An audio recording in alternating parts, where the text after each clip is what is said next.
Nós somos o grupo 11 e aqui se dará início à apresentação da classe de solos Plintossolo. Dando início à apresentação, a gente vai começar falando sobre as características, que são as principais características da classe Plintossolos. Os plintossolos são constituídos por material mineral e eles apresentam em seu horizonte três tipos: o plíntico, o litoplíntico ou o concrecionário, e em qual eles são constituídos em determinadas condições, sendo ela o item A ou o item B. O item A seria o início dentro das 40 centímetros iniciais da superfície, ou o item B, que é o início dentro dos 200 centímetros da superfície, quando precedidos de horizonte Gley ou imediatamente abaixo do horizonte A, E ou de outro horizonte que apresente cores pálidas, variegadas ou com mosqueados em quantidades abundantes. Com caráter de contextualização dos horizontes previamente citados, vou estar fazendo uma breve descrição dos mesmos nesse slide. O horizonte plíntico se caracteriza pela presença de plintita em quantidade igual ou superior a 15% do volume e espessura de pelo menos 15 centímetros. Ele é um horizonte mineral B ou C que apresenta o arranjo de cores vermelhas e acinzentadas ou brancas.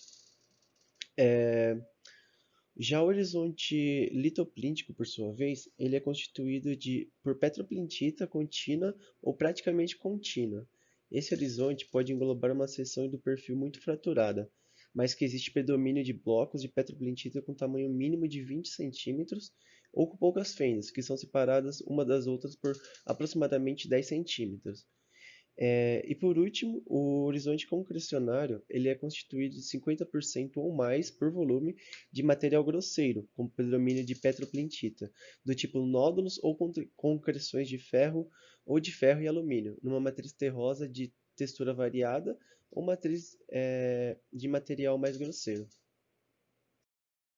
O item A e B explícitos aqui são utilizados como base para determinadas condições que serão explicadas nos próximos slides, em que o item A apresenta uma matiz de 5Y, que é 5 amarelo, e o item B apresenta algumas matizes, sendo ela 7,5YR, vermelho amarelo e vermelho, 10YR ou 2,5Y, com coroa menor ou igual a 4. A carta de Mansell ajuda a identificar um pouco melhor a coloração do solo, a partir dos valores que são descritos na vertical e do croma que é descrito aqui na horizontal, na parte inferior. Essa é a página 7,5YR descrita no item B e essa é a página 10YR descrita no item B também. E a partir disso a gente sabe que o nosso solo, o plintossolo, ele é caracterizado por ter um croma aqui embaixo com valor igual ou menor a 4, ou seja, nas duas partes ele vai ficar com a coloração entre essa parte que está sendo grifada, e no caso do 10YR também. A partir disso, a gente pode inferir o quê? Que o nosso solo apresenta grande variação na coloração, visto a quantidade de alguns componentes nele, sendo em que ele pode ter coloração esbranquiçada, amarelada, amarelo-brunada, avermelhada e um pouco mais escura. Isso varia dependendo do quê? Da quantidade de, por exemplo, hematita no solo, que vai apresentar uma coloração um pouco mais avermelhada, a quantidade de goetita, que vai apresentar uma coloração um pouco mais amarelada, como aqui nessa palheta com o valor 6 e o croma de 4. A quantidade de matéria orgânica no solo apresentando uma coloração um pouco mais escura, como aqui no valor de 2, no croma de 1, na tabela do 10YR, e podendo apresentar também colorações esbranquiçadas e acinzentadas. A partir da carta de Mansell, vista no slide anterior, é possível inferir que o plintossolo apresentam um caráter geral ebânico, o qual é caracterizado sob duas condições. A primeira delas é sendo em que vai haver uma matiz de 7,5YR ou mais amarela, ou seja, 5YR, 2,5YR, em que a matéria úmida vai apresentar valores maiores que 4 e o croma menor que 3. E a matéria seca, por sua vez, vai apresentar um valor menor que 6. A segunda condição é quando a matriz for mais vermelha de que 7,5YR, em que a matéria úmida vai apresentar uma coloração preta ou cinza escura e a matéria seca vai apresentar um valor maior que 5. A coloração do plintossolo se dá por meio de uma condição específica, que é a precisão da cor do horizonte, em que existem alguns horizontes. O primeiro deles é o pálido. Quando precedidos pelo horizonte ou a camada de coloração pálida, que seria o acinzentado ou amarelo clara, esses deverão ter cores centradas nos matizes e cromas conforme os itens A e B, previamente citados, e podendo ocorrer ou não mosqueados de coloração desde avermelhada até amarelada. A coloração do horizonte precedida pelo horizonte de cor variegada é um pouco mais simples, em que pelo menos uma das cores vai satisfazer as condições do item A ou B que foram citados anteriormente. Já quando a precessão ocorre devido ao horizonte avermelhado ou amarelado, existe a ocorrência de mosqueados, sendo estes em quantidade abundante, que é definida por uma quantidade superior a 20% do volume, e apresenta as matizes e os cromas conforme os itens A e B. A classe do segundo nível categórico, conhecida também como subordem da classe do solo em relação ao plintossolo, faz com que ele seja dividido em três, sendo o primeiro deles o pétrico, em que sua definição se dá por ser um solo que apresenta horizonte concrecionário ou horizonte litoplíntico. Isso exceto quando ele é precedido por horizonte plíntico. O segundo é o plintossolo argilúvico, em que o seu solo ele apresenta horizonte plíntico e horizonte bitextural ou caráter argilúvico.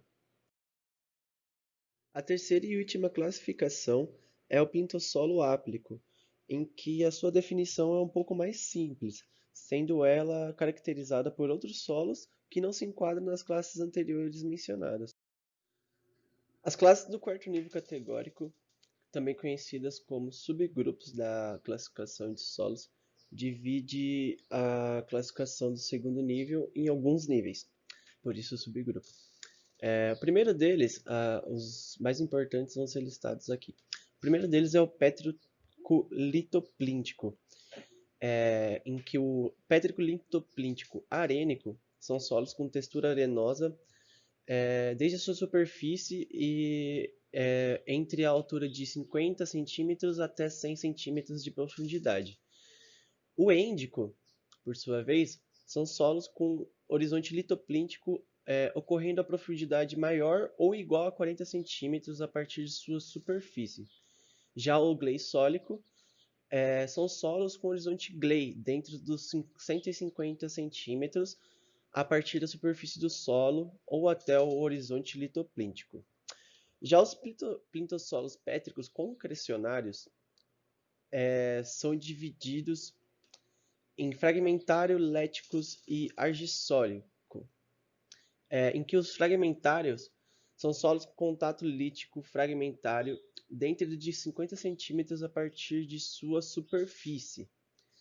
Já os léticos são solos com contato lítico a uma profundidade maior que 50 centímetros e menor ou igual a 100 centímetros a partir da superfície do solo. E por último, o latossólico são solos que apresentam o horizonte B latossólico dentro de 150 centímetros a partir da superfície do solo, coincidente ou não com o horizonte concrecionário. A segunda ordem a ser destrinchada em subgrupo é a ordem dos alumínicos, que se divide em arênico e espessos. O arênico foi citado anteriormente e o espesso se caracteriza por ser um solo com textura franco-arenosa ou mais fina em um ou mais dos horizontes, desde sua superfície até o início do horizonte plíntico, que ocorre a aproximadamente aí, uma profundidade de 100 a 200 centímetros de altura. Já o argilúfico distrófico se divide em solódico e petroplíntico principalmente, em que o solódico são solos com caráter solódico em um ou mais horizontes na camada de 150 centímetros a partir da superfície. E o petroplíntico são solos com caráter concrecionário ou litoplíntico dentro de 150 centímetros da superfície do solo. Por último, o argilúfico eutrófico divide-se em espessarênico e abrupticos. Os espessarênicos são solo com textura arenosa desde a sua superfície até uma profundidade maior que 100 centímetros e menor ou igual a 200 centímetros. O abrupto, por sua vez, são solos com mudança textural abrupta no horizonte. E por último, mas não menos importante, nós temos a divisão da classificação do áplico, que se divide em ácricos, alumínicos e distróficos e eutróficos, e apresentam as características de divisão anteriormente citadas nos outros tipos de solo. Agora vou abordar um pouco dos processos pedogenéticos específicos envolvidos no plintossolo, que é a plintitização e a laterização. A plintitização é o processo de formação da plintita a partir da translocação de óxidos de ferro da parte superior para a parte inferior do solo. Esse processo se inicia com o ferro, oriundo da estrutura do mineral, que, na forma de ferro 3 e submetido a uma condição de alagamento e ausência de oxigênio, ele sofre a redução e passa para a condição de ferro 2, entrando na solução de solo e precipitando-se até um local em contato com oxigênio, onde ele volta à forma de ferro 3. Nesses locais, há a formação de mosqueados e nódulos macios avermelhados, que, ao passarem por ciclos de umedecimento e secagem, pressupõem que haja novos aportes de ferro, bem como a cristalização do óxido e posterior cimentação. Quando endurecidos ou petrificados, recebem o nome de petroplintita ou plintita, e em teor maior ou igual a 15%, caracteriza aí um horizonte diagnóstico plíntico, que identifica os plintossolos. Como resultado desse processo, podemos ter um horizonte plíntico, horizonte litoplíntico e plintossolos, como citado. A laterização, por sua vez, refere-se à laterita, que são camadas ou perfis de material duro e cimentado, constituído da associação de óxidos de ferro, caulinita e quartzo. Sua distribuição geográfica no país está relacionada com a sucessão de paleoclimas do passado geológico do que com o clima atual, que explica em partes não haver um consenso quanto à origem e conceituação dessas formações.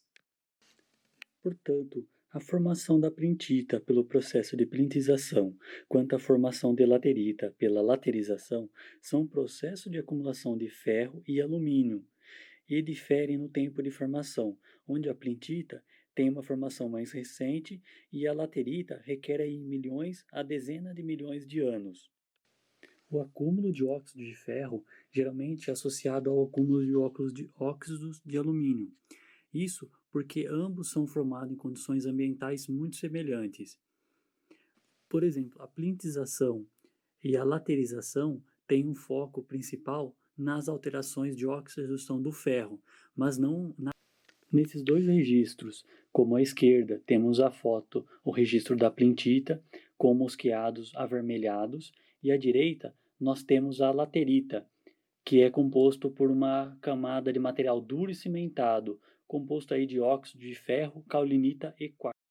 Bom, então a gente pensa, em que regiões do Brasil a gente pode encontrar esse tipo de solo?